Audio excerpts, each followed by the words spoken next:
আসসালামু আলাইকুম বন্ধুরা, কেমন আছো? আশা করি সবাই ভালো আছো। আল্লাহর রহমতে আমিও বেশ ভালো আছি। রান্নার কিছুই নাই, ভাজি আর ডাউল রান্না করে নিয়েছি। তো রান্নাটা টেবিলে সাজিয়ে রেখে দিলাম, পানি টানি পোড়ায় জায়গায় রেখে এখন পানির কলসটা আর পাতিলটা দিয়ে পানি ফুটাইতে দিয়ে দিলাম। পাকের ঘরটাও পরিষ্কার করা হয়ে গেছে, এখন রুমের কাজগুলো করে নিব। তো আগে এক বালতি কাপড় ভিজিয়ে নিচ্ছি। তো কাপড়গুলো ভিজে বাকি কাজগুলো করব। এই বাটি কোটলাগুলো কালকে নামাইছিলাম খাবারের জন্য, তো এখন এগুলো জায়গায় রেখে দিচ্ছি, কারণ জায়গার জিনিস জায়গায় গোছায় না কাজ করলে গ্যাঞ্জাম লাগে, ভাল লাগে না। তারপরে এখন শোকেসটার ভিতরে লাগিয়ে রেখে এখন আমি এই যে আসলাম আমার ছেলের রুমে। এসে দেখি রুমের অবস্থা পুরো ডাইল খিচুড়ি বানায় দিচ্ছে, আর এদিকে আমার মেয়েটা নিজের জামা দিয়ে গ্রিলগুলো মুছতেছে। তো ও কিন্তু দেখে যে আমি যে গ্রিল মুছি, এই কারণে আমি যেই কাজটাই করি ও সেটাই সাথে সাথে করে, আর আমাকে বলে আম্মু তোমার কষ্ট হবে, আমি সব কাজ পারি, দাও করে দেই, এগুলা কয়। আমার এত ভালো লাগে মাশাল্লাহ।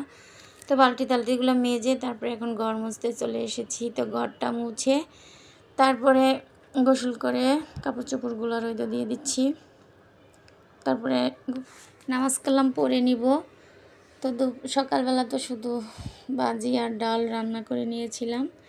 তো এখন লাউ আর একটা দেশি মুরগি নিয়ে আসছে, তো এখন এইটা রান্না করব। তো আমি কিন্তু গোসল করে আগে নামাজ পড়ে নিয়েছিলাম, কারণ গ্যাস আস্তে আস্তে আমার নামাজ হয়ে গেছে। এখন প্রায় বাজে 2টার মতো, এখন আমি রান্নাটা করে নিব।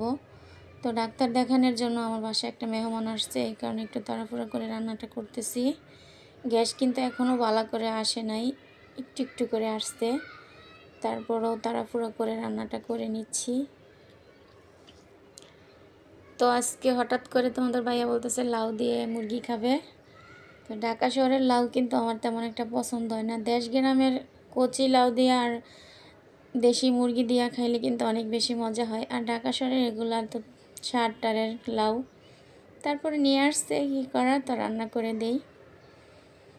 তো কষাইতে দিয়ে এখন মশলাটা বেটে নিচ্ছি, বাটা হয়ে গেছে, এখন কষানির ভিতরে মশলাটা দিয়ে দিব। তো লাউয়ের তরকারি কিন্তু বেশি পানি দেওয়া লাগে না। তো ভালো মতো মুরগিটা আগে সিদ্ধ করে নিয়েছি, তারপরে লাউটা দিয়ে দিলাম। তো লাউ দেওয়ার পরে কিন্তু অনেকটা পানি উঠছে, পুরো কড়াই ভরে গেছে পানিতে। আমি একটুও পানি দিইনি, এই যে অনেক পানি উঠছে। আমি লাউ তারপর মিষ্টি কুমড়া এগুলো রান্না করলে কখনোই পানি দিই না।